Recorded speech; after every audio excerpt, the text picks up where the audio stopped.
Good evening to everyone. I just want to say a big welcome to you all. So thank you very much for giving up your time to attend this 1 hour Survive and Thrive Now session. Rupert has led several of these for us now and has been doing a huge amount as part of his own work as an action coach for business coaching as well. So we know he has a massive amount of experience to share.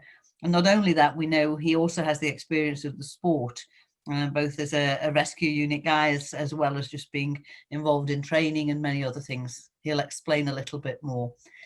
Come into this completely open-minded. It's based around business principles. It's assuming we're all working in a very professional manner. And whilst it is motorsport focused, it's not exclusive to motorsport. You can transfer it to other businesses as well. So over to you, Rupert. Thank you very much, Sue, and good evening and welcome everyone. So as Sue says, I'm Rupert Hine. I'm one of Motorsport UK's volunteer trainers. I'm also chairman of the Scottish Hill Rally Club, and I'm mainly involved in cross-country motorsport training and motorsport rescue. As Sue says, during the week, I'm a business growth specialist with the world's #1 business coaching firm, Action Coach. So we've got about 1,400 coaching practices in 83 countries worldwide, which means we're coaching about 15,000 business owners every week. Some of them are ahead of us in coming out of the pandemic, and some are learning from our experiences.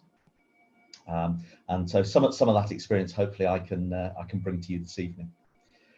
So before we start off, a little bit of an introduction to the controls that you'll see at the bottom of the screen. You're probably very familiar with Zoom meetings now. The webinar controls are a little bit different. As you've discovered, your camera and microphone are switched off at the moment. That's mainly so we can minimize background noise and give everyone the best experience. But there are still a number of ways to communicate with us, and Ian, Sarah and Sue are manning the boxes behind the scenes. So that's takes a bit of a load off me, which is great. It means you'll actually get a response and a sensible response. So the main ones there are the raise hand in the middle. If I ask you to raise your hand, then that's where you click. So let's just have a go now. Everyone just raise your hand. Fantastic. So we'll do that as we go through. It gives us a chance to gauge how things are going. We've also got the question and answer box. So if you've got a question for myself or for Sue, Ian and Sarah, then if you pop the questions in the question and answer box, it just helps us organize them a little bit. And then either Sue will interrupt me as I go along, and we'll stop and answer it there, or we'll save some of them up and deal with them at the end. And then we can make sure that we've got that as a list of questions and things that we can share with people afterwards. So we've got the information captured. And then the third one that some of you have already discovered is the chat box. And I'm definitely going to be asking you to contribute or share stuff with us as we go through. So the chat box is the place to do that. It's one of the ways that I can sort of gauge your thoughts and actually get you to share some of your experience, because we've all got loads of experience on the call, and sharing that is one of the values of an event like this. There will be at least one poll as we go through. That will pop up in the middle of the screen, and it's just a case of select the answer you want and hit submit. The poll's anonymous. It just gives us a way of gauging what's going on in the sport at the moment. So we may well be able to unmute a couple of you later on if we've got some great questions. But in the meantime, we're going to get cracking. And before we get started, I'm going to introduce Hugh Chambers, the Chief Executive of Motorsport UK. Hello and welcome. We've introduced this webinar series to offer support and guidance to your club and its members. These are unprecedented times for everyone, and as we're all painfully aware, the changes we are facing are very considerable. The speed of change is striking, and it's required all of us to reset our perspectives on a daily basis. We're committed to working with our clubs and supporting you through this difficult time. We're all getting used to working away from our offices, remotely using video conferencing, and the development of our Learning Hub is going to transform the way we communicate with all of our community.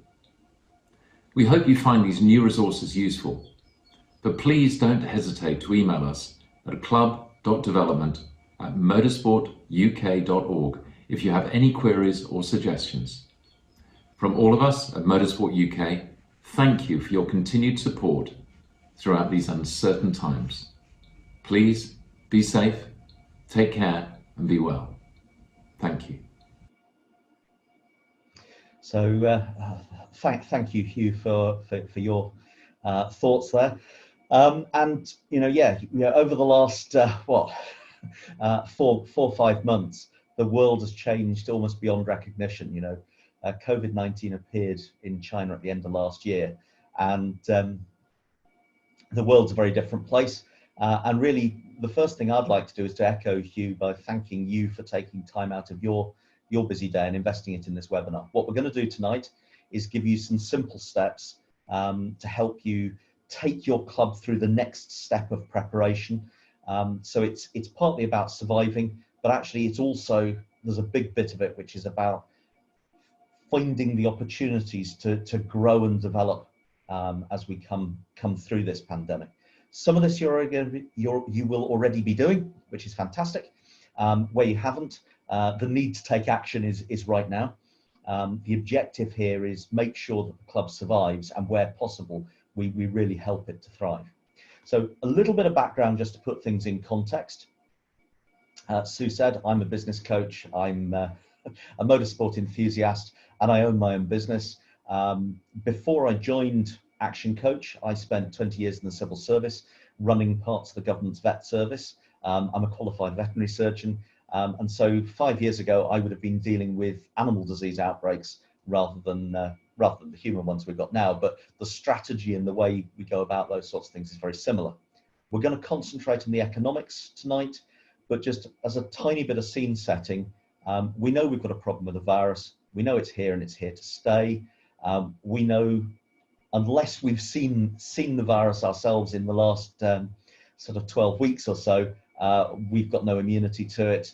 And for the majority of us, we're not going to get seriously ill. It's going to be unpleasant, but we'll be okay. But there's a minority of people who get a much more severe disease, and that's why protecting the NHS has been so important. The whole strategy has been slowing down the spread so the NHS can cope. And that helps underpin some of the rationale behind the strategy for restarting motorsport. It's all about protecting that medical resource and making sure that whilst we bring business back up and running, be that commercial business, motorsport business, club business, it's also about helping the health service to remain in control of the disease.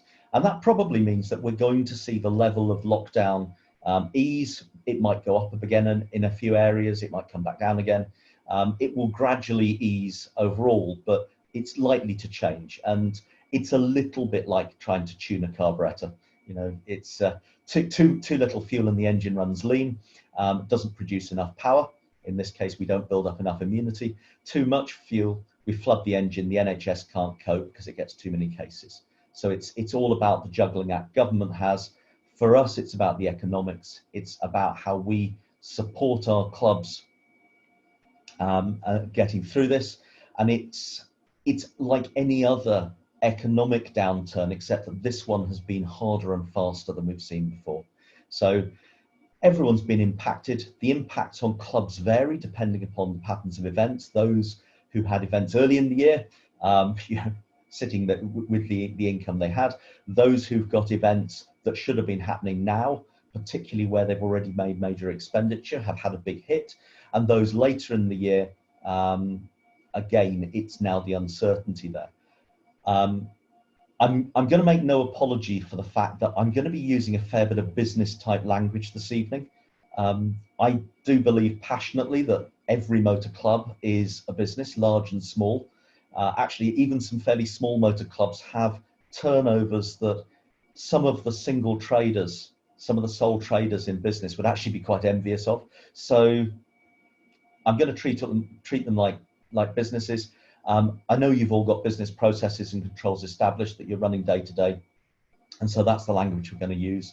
I know that the scale of your businesses, your clubs change, and so whilst the principles are the same, the way you apply it in a small club with a few dozen members running half a dozen club trials a year is going to be very different from a large club with commercial activities, hundreds of members running major races or rallies, rally meetings.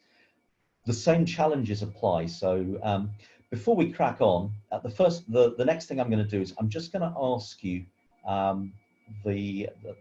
just where is your club just now? What's the current position you're in? So it's one question to answer. The poll should have appeared in your screen. So if you can click the appropriate option, hit submit, and then we'll see what the spread is of people on the call at the moment. The really big news, and the big news from when we did the last set of these webinars, is obviously the world has moved on. I said last time we were on about a 90-day cycle. We're about 90 days in. We're going through lockdown easing. It's easing at different rates in different parts of the country. And we can see how motorsport can start to re-establish itself and restart. And it's just about us working out exactly how we do it within the principles that we'll talk about. So that's, I think, almost everybody now voted. There's what have we got there? It's about a third of you waiting to see what's happened. There's 1 in 5 who've organised, a big event that's already been cancelled, and another quarter or so organising multiple small events, of which the most will probably still go ahead. So a bit of a spread. Some people who've seen a massive impact, and others who are expecting to see much less of an impact, which is good. So when we look back over the last 10-12 weeks, we've seen so much happen. We've seen massive changes to daily life and business. And I'm just going to end that poll so it disappears, hopefully from the middle of your screen. We've seen massive changes to daily life, and we've all been going through a series of immediate actions. So the start of that, the most immediate things in any crisis have all been focused about, really giving people a powerful, positive vision to focus on.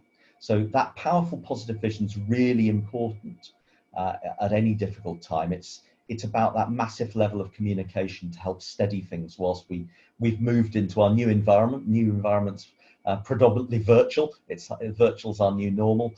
Setting up our virtual teams, our virtual links to customers, suppliers, members, competitors, volunteers, sponsors. A big focus over the last few weeks for most people has, or I certainly hope it has. It should have been one of the top things for everyone to do, and we'll touch on it again in a few minutes. But is getting a really good grip on cash flow, so having a good cash flow forecast in place, and then applying for whatever help you needed and sources of credit to make sure that you can match the available liquidity to your need for cash flow. Many businesses have really sensibly been continuing their marketing efforts, but that's been adapting, and the messaging there again needs to be much more empathetic and compassionate. And certainly in the business world, and it will have been a case for some of the clubs, the small number who do have team members, employed team members, then protecting your people, and particularly protecting jobs by furloughing people. And we've certainly seen the steps that Motorsport UK have taken to help people work from home, protect the most essential roles by furloughing some of the other colleagues there. It puts a bit more pressure on those who are still working, but it's again a really important way of helping businesses to continue. And really one of the things that's been so important is how businesses have seized the opportunity and been practicing what I'd call celebrity customer service. It's wowing customers and building loyalty. It's, you might ask, what's celebrity service? Well, it's that service that you'd give Brad Pitt, Angelina Jolie, or any other A-list celebrity if they contacted your business. If you do it for them, why wouldn't you do it for anyone else? So just have a quick share in the chat box. What's been your biggest focus over the last, let's say, 6 weeks? What's your biggest focus, and what's been your biggest success? So biggest focus and biggest success, and then we'll move on to think about the steps that we need to be taking to move into that place of helping the clubs to take back off and thrive again. So just biggest focus and biggest success over the last 6 weeks or so. If you can type that up, stick it in the chat box, and I'm going to ask Sue in just a second to let us know what you've been putting in there.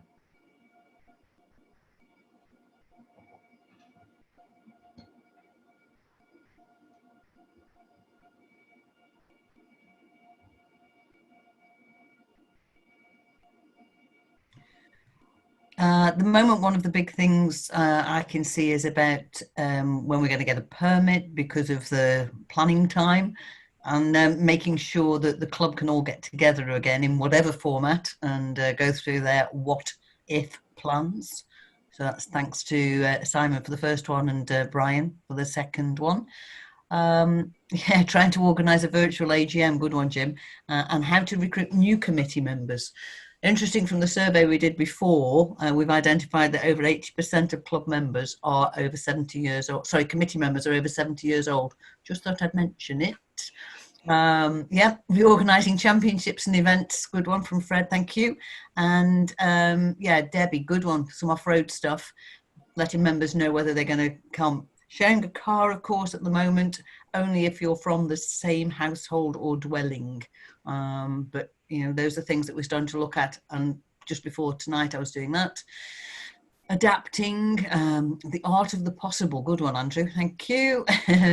And helping to move to this virtual world. I mean, many of us, it's kind of becoming the new normal, even though my new phrase is I am zoomed out and I'm waiting for someone to do an emoticon for me so I can send it, so we don't have to do any more.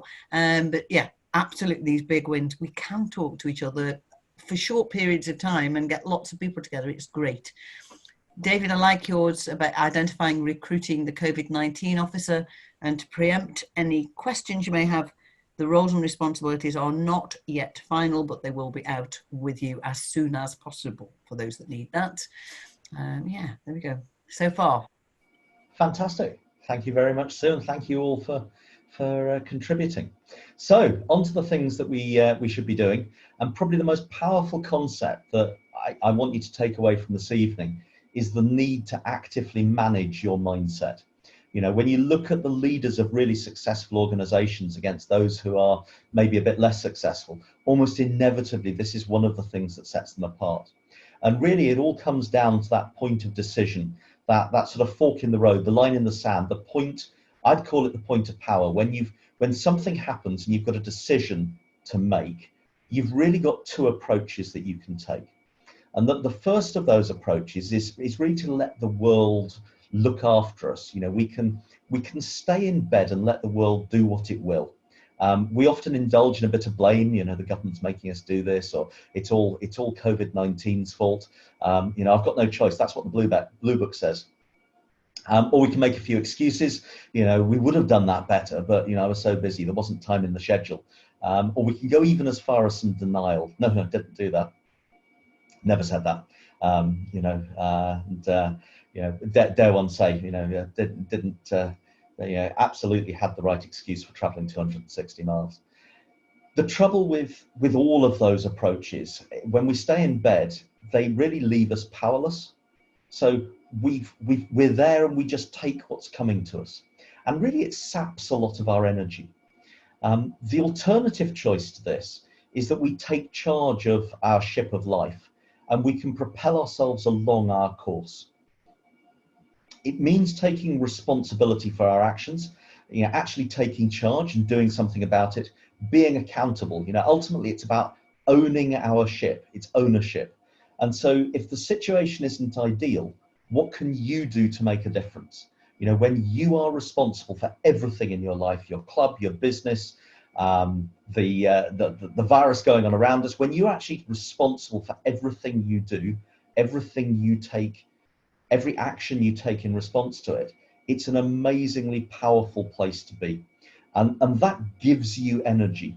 And so one of the things that's really powerful about this is catching yourself when you, and we all do, catching yourself when you drop down below that point of power into the blame, excuse and denial game. Just catching yourself and bringing yourself back up into that place of ownership, accountability and responsibility. Now, a lot of the businesses that are thriving at the moment are doing so because they decided they weren't going to be defeated by something as tiny as a virus. They'd take action and create their own place. And just like the clubs re-establishing, esports championships, and it's things like racing doesn't stop. Even when racing stops, it doesn't stop. And one of the things that happens is that it's the gap that occurs between the thing happening, the stimulus happening, and you taking action, that allows you some time for thought. It allows you a little bit of time to change direction. And at the moment, there's so much potential to change direction and do things differently. The whole world's changed. This is in many ways a once in a lifetime opportunity to reset and reinvent what we do, or indeed how we do it. And so there's a little bit of this, which is just about have a little bit of slow down and think, not too long, but a little bit of slow down and think. What could we do differently? This is our opportunity to reset and start again. So ultimately, it's about some sort of critical path thinking. It's about creating our path that determines our future. Now, a lot of you will be familiar with this. It's a pretty standard piece of psychology in many ways. It's but whenever change happens, and there's been an enormous amount of change going on and still going on at the moment, we all go through the same basic process. The only difference is how fast and how deep we go. So at first we go through that period of shock, the change is happening. We then move into a bit of denial, that things are really changing. And actually that sort of improves our morale because we think we can avoid the change.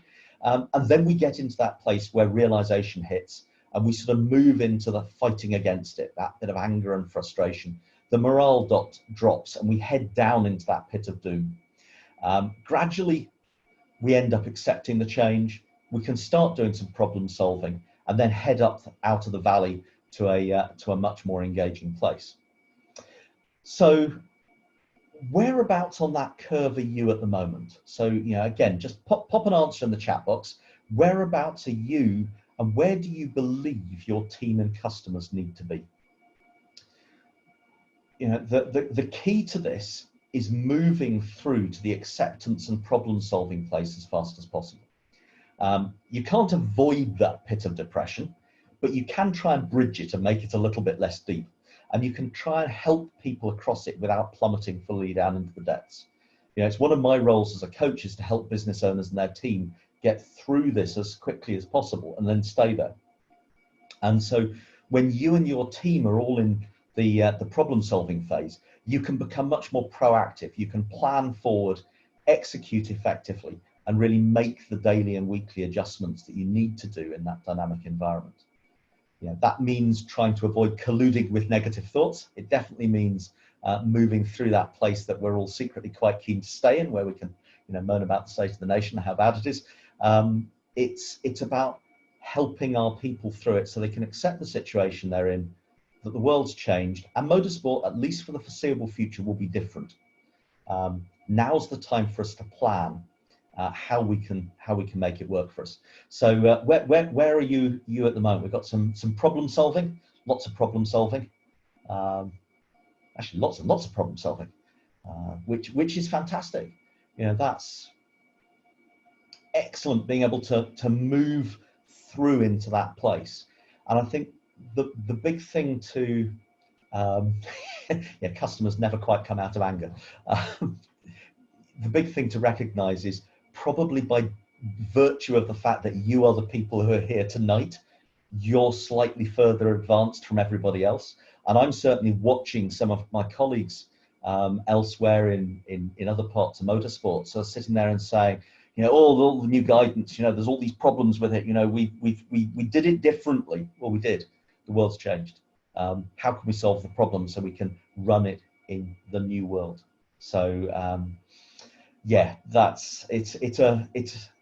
I put this here because it's about us accepting that we may be in a different place, but our role is to help our clubs, our teams come through this. So so yeah, that's the challenge of change. Once we come to terms with change, then the next step really is to make sure that you can face the new reality now. You know, we're all leaders of our clubs, so it's really important to come to terms with where you are right now. So another quick question, maybe we'll go for a hands up this time. Who believes that money is tight and competitors won't be able to afford to enter events? So hands up if you believe money is tight and competitors won't be able to enter events.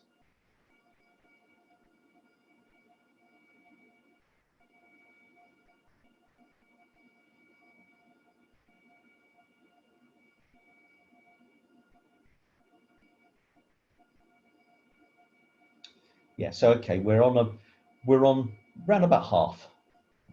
And it's really interesting because actually there's almost too much liquidity in the market just now. I'm chatting to a member of my rescue crew last night who's in one of the really big accountancy firms.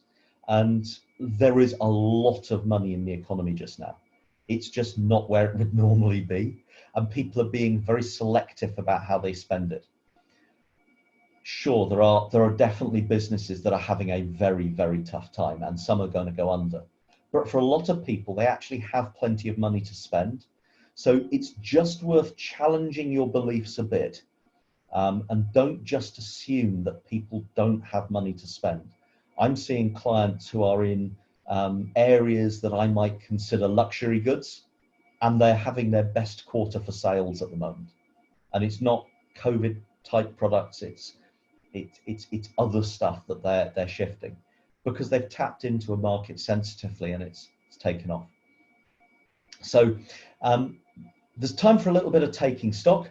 Just, you know, are you in control of your club just now? And are you actively putting your plans in place to get ready for motorsport resuming? Because this is exactly the time when we should be looking at our options. And it's about what can we do to get motorsport restarted, but also what can we do until that sport resumes? Because for some clubs, they're going to have events coming up in the very, very near future, hopefully, as long as they get all the precautions in place. For others, you know, I mean, certainly speaking about my club, it's going to be at least November. Now that fits with our event, provided we can run it then. So the question for us is, what can we do in the meantime? What can we do as lockdown starts to ease, just to keep everyone engaged? You know, ultimately, it's about thinking about how you can change or pivot your activities and then get ready to sprint. It's about creating a forward action plan to move through the crisis. The really sobering thought is that your future success is actually being decided now. You know, we've dived into the pandemic. Clubs have been hit hard. Motorsport activities have stopped. And for the last 2 months, we've been in survival mode. And we're still in that survival space. But as restrictions are easing, now's really the time when we're going to decide our future. If we approach this problem in a half-hearted way, or we're still trying to persuade ourselves we can just go back to normal, then we're pretty likely to follow that sort of bottom purplish line. Hopefully we don't get all the way to the right-hand side. But it's going to be a pretty grim place. We're going to keep struggling with cash flow challenges and get ourselves into deeper and deeper trouble. If we take some action and we start to do a bit more of what we've been doing, become a bit more active, get some gradual growth, then it's going to be tough. It's going to improve. We'll survive, we'll have a perfectly viable club at the end of it, but we won't realise our full potential. And so it's really about those who seize the opportunity, push hard and fast now, will grow harder and faster and be more buoyant later in the year. There's a little bit of a time sort of health warning here around the timeline. This is obviously a slide I use with businesses. For businesses that are trading daily, then I'm pretty confident that the timeline on that slide is pretty accurate. For clubs where we're trading, weekends periodically, then you might want to sort of make this 2 years, something like that. But the basic picture still going to be the same. So it's really just like preparing for a race. You need to be tuning the engine. There's massive amounts of pent-up demand in the economy, and particularly amongst our competitors and volunteers. They're pretty frustrated they can't get out there already. We can see that the economy is reopening in stages. The essential services have been running. Operations that can be socially distanced are starting up again now, and we're going to see increasing amounts of interaction as time goes on. It's not just a simple equation, and if you read the press, you'd be forgiven for seeing it very polarized in each of these areas. But it's not a simple equation just about health. It's about balancing medical health, mental health, exercise, fitness, the economy, and the role that motorsport plays in all of these. And that's the balancing act that government's doing, and in our case, the Department for Culture, Media and Sport is doing in conversation with Motorsport UK. And it means that different events will restart at different times. Different countries and regions may well restart at different times. And so when you start planning, just remember that your team, your supply chain and so on all need to restart. It depends where they are, how they operated. So how prepared are your scrutineers, timekeepers, or indeed rescue crews? And different members of those communities will be able to come out and get involved at different points because of their personal journey through this. I was talking last night with my crew about changes to PPE on the rescue unit and how we source the appropriate kit in sufficient quantities. So just think about how your suppliers have to play into it. And also, how much of your market share could you lose if you're unprepared? So it's about supporting your customer base, your members, your competitors, your volunteers in the right way. For example, it's not really much good in these days being a traditional club that relies on working on paper. So if your membership forms are on paper, now's a really good time to make them electronic, because physically sending it out and receiving it back is much harder at the moment, and there's a lot of people are very nervous about physical mail. Ultimately, it's about working out your pathway to get to that sprint place. So this is sort of the basic pathway through this crisis. We've been through that lockdown phase, focused there really about shoring up our finances, survival, looking after ourselves and our members. At this point, it's really worth me plugging the pretty amazing support packages that Motorsport UK have put in place. It's not every governing body, it's not every major organisation who's been able to put out a commitment to having £1 million in grants and loans available to their members. So if your club needs support and you haven't already applied, then I really would encourage you to get in touch with Motorsport UK, and I'm sure Ian and Sue will pick up on the contacts for that support package later on when we get to sort of Q&A. So it's all there to help make sure your clubs emerge stronger. We've had that time for that sort of second part, all about training and preparation, being really clear on where we're going, what our vision is. If you haven't got that vision, now's the time to absolutely make sure you've got it nailed down. Where do you want to take your club? What's it going to look like in 2 years' time? And making sure our own mindset and skills are there and active. And we now know that motorsport's resuming soon, so we can start warming our engines. We're not quite heading onto the grid yet, but now's the time to get the engines started and getting prepared. This is about getting the planning in place and getting ready so that as soon as we know that our particular sport can start. A bit like we said earlier, as soon as you know that you can get that permit, then it's about getting into sprint mode, because we are probably going to all have much less planning time once we've got that certainty or relative certainty that the events will happen, to be able to lead in. So the more upfront planning we can do to get things in place, the better. And of course, throughout all of this process, the constant flow of communication is key.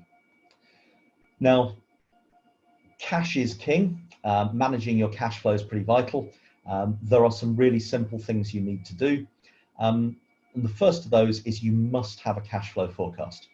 So hands up, who has a month by month cash flow forecast for their club? So that's knowing what you're expecting to get in. That may be fairly easy to know at the moment, and what you're expecting to spend each month, and therefore what your bank balance is going to be.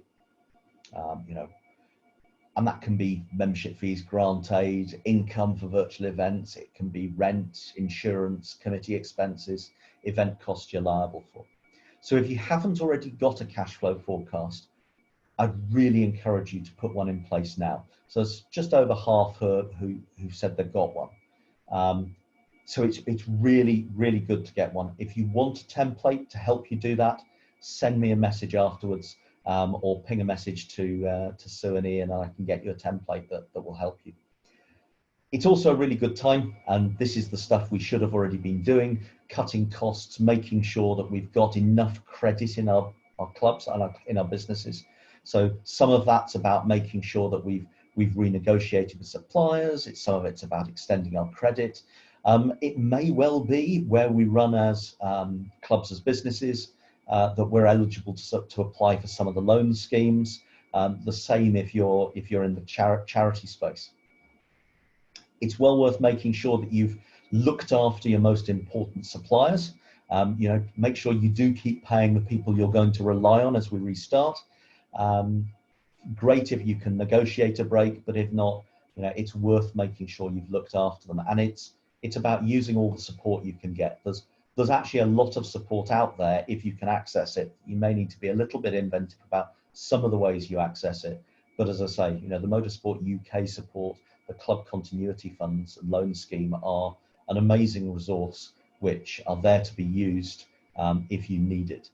And of course, we've been postponing costs. Now actually is probably the time where we're starting to start spending again, because ultimately our solution is to sell our way out of this. And that's across all business types. Communication, you can never ever do enough communication. The more change we see, the more we need to communicate. We don't know how long this is going to take, but it really doesn't matter whether we're talking 2, 12 or 24 weeks, or even 24 months. We need to be communicating. We need to know where we're going. The picture we paint, the positive picture we paint of where we're going, is what will inspire our club members, our competitors, our volunteers to keep with us and keep supporting us as we go through this. So there's still a lot of negativity out there, a bit less so this week as business is starting to pick up, but there's still a lot of it out there. And there's a strange sort of thing where people quite enjoy being negative, but it doesn't help them. So paint that positive picture, bring people's emotions up. Use enthusiasm and passion. They're really infectious. And we're in a sport which we're all passionate about. The more positivity we can put into this, the stronger it makes us. This is a bit like us getting that oil tanker started, because once we get it moving, it's going to take a hell of a lot of energy to stop it. And just remember that we need to give people something to focus on. And that focus is the future for our club and our events. So being able to focus people on the good things that are coming is really powerful. And whether that's your committee, your members, your competitors, it's all your people, your volunteers, your partners, your venues, your suppliers, absolutely everyone. So when you think you're communicating enough, double it, treble it, you're probably doing almost 10 times as much communication. This is really about going forward as hard as you can, so you can't hold back. Communication, well, true communication is the response you get. So if your audience receive a different message to the one you intended, then you need to reflect on what you sent out, because often there's more than one way to interpret things. So fingers by your chat box. What I'm looking to know is, what is it that you see here? What's the picture you're looking at? So answers in the chat box.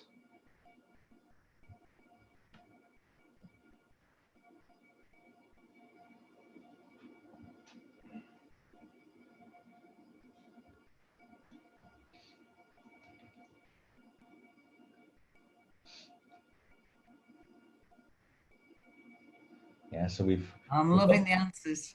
I'm impressed by the dodo and the hair.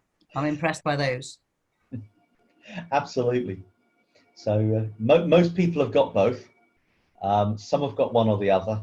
And depending upon how you look at it, bird with a beak one way, I might have called it a duck, a dodo. I like the dodo. Rabbit if you look the other way. I'm really having to squint to get the rabbit, but it's there. And you know, it's funny because it depends which side you're on. You can see one of them really clearly and the other one is often a bit harder to see. What about this next one? Which direction is he facing?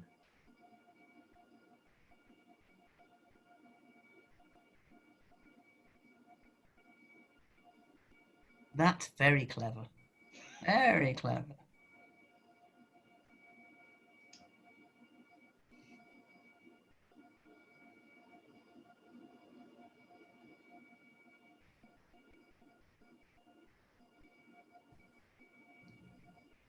Yeah, so again, you'll probably see one of these and not the other. Some of you are definitely seeing both. Either the face is looking from left to right, or it's staring straight at you. So I'll just give you another sort of few moments to reflect on that. But the point of doing this is that if we look at this in practical terms, you need to think about what your audience is going to see when you're doing your communication. So, for example, if you're aiming to attract a younger demographic into your club, if you want lots of new members who are youngsters and fire up with enthusiasm, then don't expect to do that if you put out lots of really great pictures of an older generation having fun, or if you're trying to communicate with today's youngsters on Facebook. Well, it's sad to say that Facebook is now the social media platform for the middle-aged.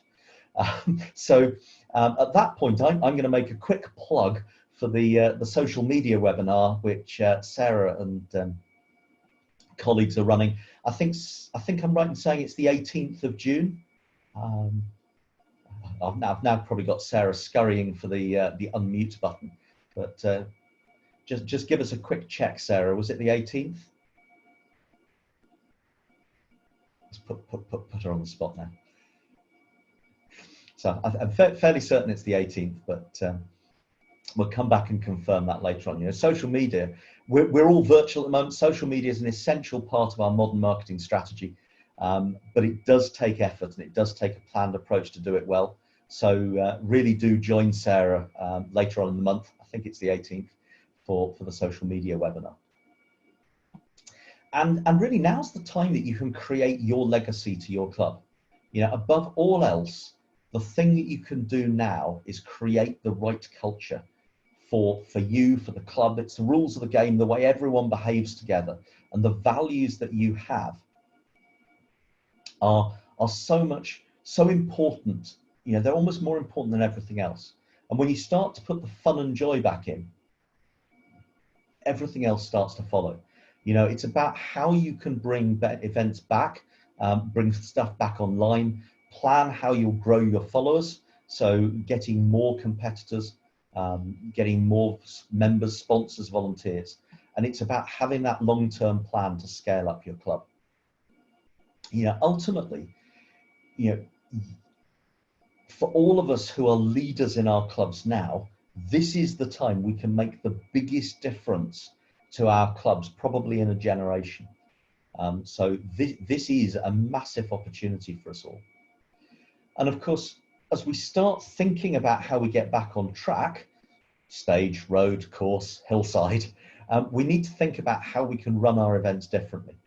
And there are some basic common principles that we need to respect, both in terms of national legislation, not placing a burden on the NHS, and also acting responsibly. Now, you've probably already found it. For those who haven't, there's guidance on this on the Motorsport UK website. It's very helpfully with a massively big link sitting right on the front home page. So Motorsport Getting Back on Track. And within it, there's guidance for the various different disciplines, which reflects the fact that different disciplines are going to be coming back at different on different timelines and working in different ways, because we've all got different challenges. So there's some really good guidance in there. It's being updated pretty continuously as the learning goes on I was going to say in Colebrook or at Motorsport House, but of course it's virtual Motorsport House. And the piece that's so powerful are the basic principles that we're working within. So the guidance is there to flesh this out, but those basic principles of respecting the legislation, respecting social distancing so we can keep that R value down, that good corporate citizenship, making sure we're not an extra burden on the public health resources, having the appropriate education, being respectful of travel restrictions and the fact that different territories are working at different paces, which is, for viewers in Scotland, we are usually doing something slightly different. And, we won't all be going at the same pace. But ultimately, as with everything we do in motorsport, it's all about safety. World's changed. Virtual is absolutely our new normal. We're doing everything online, like tonight. It does mean that there's some thinking to do in your club about what's the technology you need so that you can work most effectively, particularly when you start thinking about events. What's the technology you need to have? Now, you may be buying some of that in from timekeepers or having to think about different balances of kit so they can work in different ways. It may be about how you keep your control team together, even if they're not sat together. It's what's the technology you need to have in place, and think about this in the long term. How can this help you work differently longer term? So, a lot of this is about the way we communicate, and actually some of the way we communicate is about little and often. So it's much more effective to have lots of short communications virtually than it is to save it up and have lots, a few big ones. Mainly because if you do the few big ones, then everyone fills the gaps, and you end up like Sue and we were almost playing top trumps earlier. I think Sue's had 10 minutes off Zoom today. I managed a bit longer. I just started about 3 hours earlier. We risk getting zoomed out. So little and often is pretty good. We know social distancing is going to be big, and it's going to be with us for a fair chunk of time. So we need to have more space in paddocks, more space in control rooms, more space across our discipline, and much less personal contact. That has a consequence for our members. It means that they're going to feel more alone. And so at events, between events, we'll need to combat that. Keeping in touch with our teams and membership networks socially, as well as through motorsport, is really important. And things like the pub quizzes, things like, I know Scottish Motorsport Marshals Club have weekly coffee mornings, virtually on Zoom, but it's a way of people keeping in touch. And of course, it does mean very much, how we structure meetings, planning events. All of that's in the guidance. But everything's going to be virtual signing on, dispersed control teams, different ways to handle incidents. Now's the time where we can switch to digital. Let's get the digital stuff up and running. And there's some really good opportunities to get virtual technology to keep people of all ages and groups engaged. So, it's really powerful stuff. Marketing, we're into some of the real business language here. We absolutely have to keep marketing. So we need to come out of this lockdown and pandemic stronger, and we need to keep our members, competitors and sponsors in the loop. So we have to be marketing. But the messages you used for your events last year need to change. So your marketing messages have to be different. They've got to be much, much softer because it's all about compassion. So you're showing a high degree of empathy. We've still got urgency though, so we've got to be acting now. But just remember, when you're describing your events, remember they're a support and a social thing as well as a competition. And so you probably need to weave some of those messages in, because people are more sensitive at the moment, and the hard marketing messages we may have used in the past actually are working much less well at the moment. It's almost certainly going to be online, and because it's online and virtual, it needs to be viral. It's got to get everywhere, and there's so much noise out there. We've got to be really eye-catching to go through it, and of course we need to be communicating more than ever. And to give you another motoring metaphor, cutting back on marketing now is really like a car owner slashing their tires to save fuel. Oh yeah, numbers. How can I forget numbers?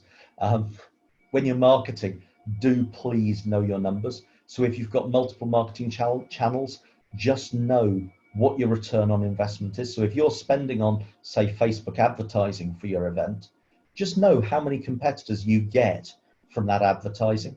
If you're spending time, it can be time rather than money.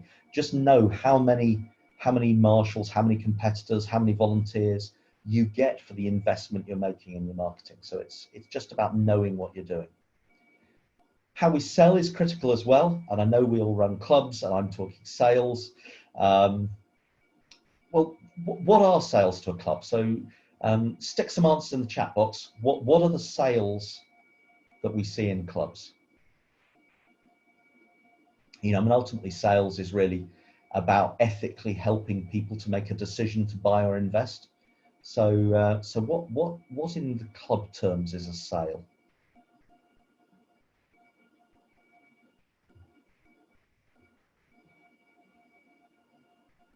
Entry fees, absolutely.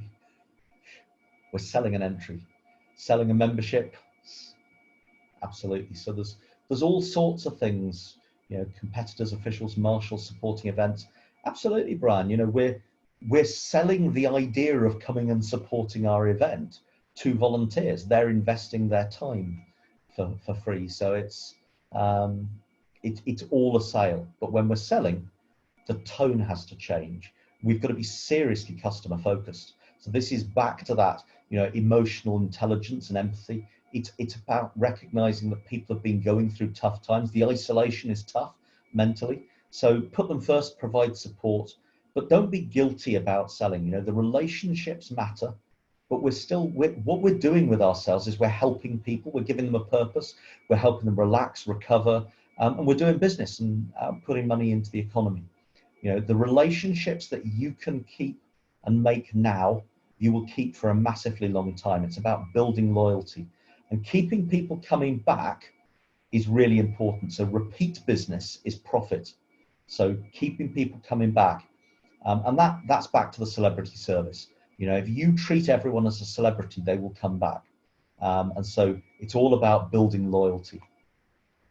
And one of the things you can do to retain people is about some of the sort of the little things, the thank yous and other tokens of appreciation that you give your customers. And it's often the thought more than the value of something. So, when I see an awful lot of events who provide, Marshall's goodies. Well, Marshall's goodies probably have to change because giving people physically stuff may be different. But everyone gets, you get a bag of stuff, and actually from so many events, how valuable is some of that stuff? It's cost the club a lot of money. But for most people, they like to have had it, and then it goes to one side and is never used. If you can think about something that would be really useful, the clubs that have thought of a really useful gift, even if it's worth much less in monetary value, will buy loyalty. So it's about the thought more than the actual thing. But ultimately, it's about keeping your customers, because repeat business is where the long-term stability is. So just remember, we really now need to be on the ball and concentrating on how we can make the most impact in our sport and be as prepared as we can be to restart is critical. So it's all about having a plan. It's about being really aware of what's happening in your marketplace, in your membership, in your discipline, in your area, and what you can do about it. So I'm guessing that we're all really observant and really attuned to seeing the changes in our environment, particularly around cars. You know, a lot of us run events, marshal on events, compete in events, and we've got to be really good at maintaining our attention. So I'm going to just do a little short attention test, and at the end, I want you to type into the chat box how good your attention was. Particularly if I can get the right slide. To test just how much attention the attention-stealing design of the new Skoda Fabia actually steals, we left one parked on this ordinary road in West London. We wanted to see if its sharp crystalline shapes, bold lines and lower, wider profile would attract the desired level of attention. Will the 17-inch black alloy wheels stop passers-by in their tracks? Will the angular headlights attract the attention of other road users? Will a crowd gather to check out its fresh, sporty look? Well, not quite. But did the attention-stealing design distract you from noticing that the entire street has been changing right before your very eyes? Don't believe us? Have another look. Did you spot the van changing to a taxi? How about the scooter changing to a pair of bicycles? Or the lady holding a pig? Let alone the fact that the entire street is now completely different. Didn't think so. So how did you do? How good was your observation? And the question really, and the point of this, is just to ask yourselves, how are you doing at observing what's changing in your environment?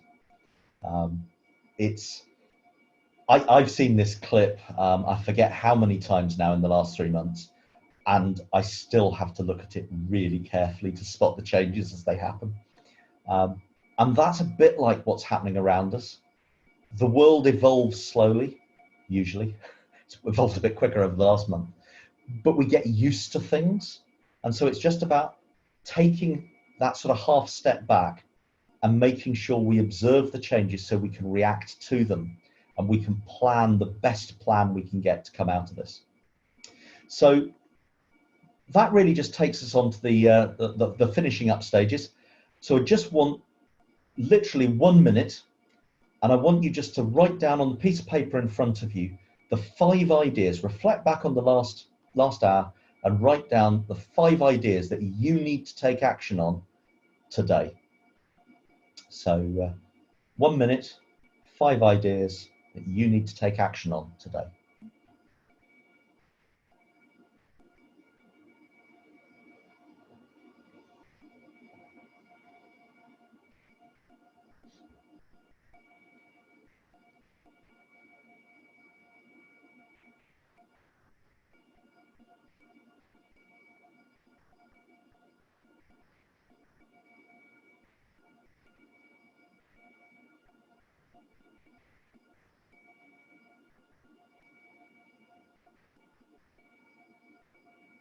So hopefully you've got most of your 5 ideas down.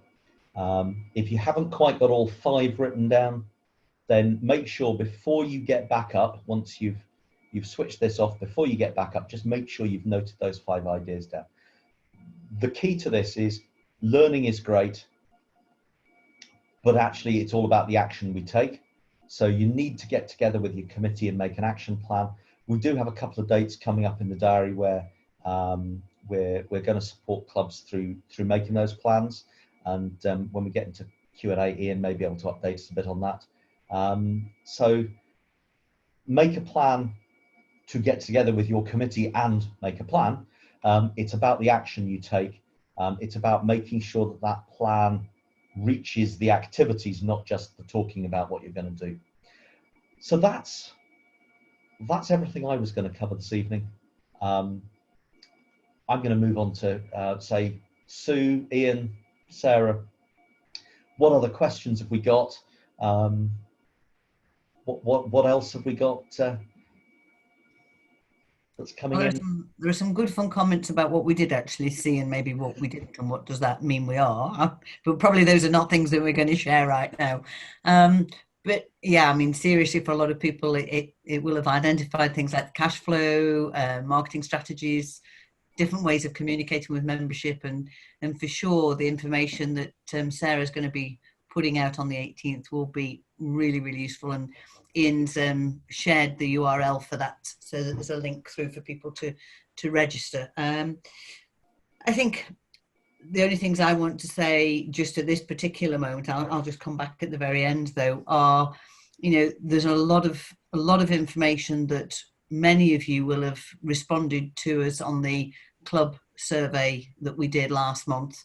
That was really appreciated, a big thank you, and it has helped to inform where we are in terms of our sport development, I have to say this slowly now, sport development delivery programme, which has been to the board today. More details about what we're actually going to be doing will be released soon, but I think you're seeing a lot of it already with the club toolkit, these webinars. We really are trying so hard to provide more support and be the governing body that we would want to be ourselves. And as an ex-club chairman, for sure, I'm trying to deliver the things that I would have liked to have had in place. But maybe let me just let Ian and Sarah say a few things about what they want to do. Mute. You have to come off mute first, Ian. There you go. That's it. Right. So the spacebar option didn't work then. Sorry about that, Ian. No, this. I mean, obviously, Rupert's done some of these already for us before, but he controlled it. This is the first one that we've done in-house. Sarah's done a lot of work behind the scenes getting all this set up. We had to get a new Zoom account. And I do think doing these in the future, as you've said, we've got one that Sarah and Ben are going to do on marketing. We've got some others planned as well. After this webinar, probably tomorrow, you'll get an email from us just asking some questions about other webinars you think you'd like us to provide, bring some experts in perhaps. And I do think that using this medium now has taught us that it is a great way for us to get together as a community and talk about things and discuss things and educate each other about things that we can do in the future. And I just want to agree with Sue, what she said. I think the Motorsport UK is a very different organisation to the MSA of old that I saw from the outside 4 or 5 years ago. And we're on a long journey, and it's not the work of a moment, but I firmly believe there is a definite, from the top all the way down now, desire to move us forward to be the governing body that we need to be to support the sport, particularly in the grassroots. So yeah, that's it from me. Thank you very much. Thank you very much, everybody, for taking part this evening, and hope to see you all soon. Thank you. So, I mean, really a huge thank you to Rupert, because not only is he putting his own time on one side, but there's a lot of time and effort that's gone into create the materials as well, and that's very much appreciated. He is a huge supporter of this online material, and he is probably one of the most generous people in sharing his thoughts, ideas and times within the sport, and really a great thank you from all of us for doing this. And I hope you've all gained a huge amount. I hope you've taken away some comfort in knowing that some of the things you're already doing are the right things. That's particularly top of the list, but also that you've picked up some new ideas, and you're going to be able to take those back to your committee members and share them. And we can all get to a really professional place as a sport, and that's what we want. So for me, it's a huge thank you. Last word should go to Rupert. Well, thank you, Sue. And I mean, I think really the people who are really putting the effort in here are those who are running their clubs. Particularly now, we've had 10 weeks pretty much where people have had a lot of club members with a lot of time. So some have been working very hard to keep their own businesses running. A lot of people have been furloughed. The challenge now is we've got a lot of people who are juggling motorsport resuming with their businesses resuming, people coming off furlough. And I think it's amazing the amount of stuff that is happening. And yeah, let's get motorsport back up and running. Let's get it up and running safely. And yeah, everything we can do to help that happen, great. So if anyone's got any further queries or they want any further advice around particular business stuff, then feel free to get in touch. If you don't already have my contact details, then Sue and Ian can definitely point you in my direction. And if you're interested in motorsport marshals webinars, then the Scottish Association has one every other Saturday, which I suspect a lot of you are already involved in, but always welcome. And thank you very much. Have a fabulous evening and keep safe. And we'll see you at a motorsport event somewhere, sometime, fairly soon.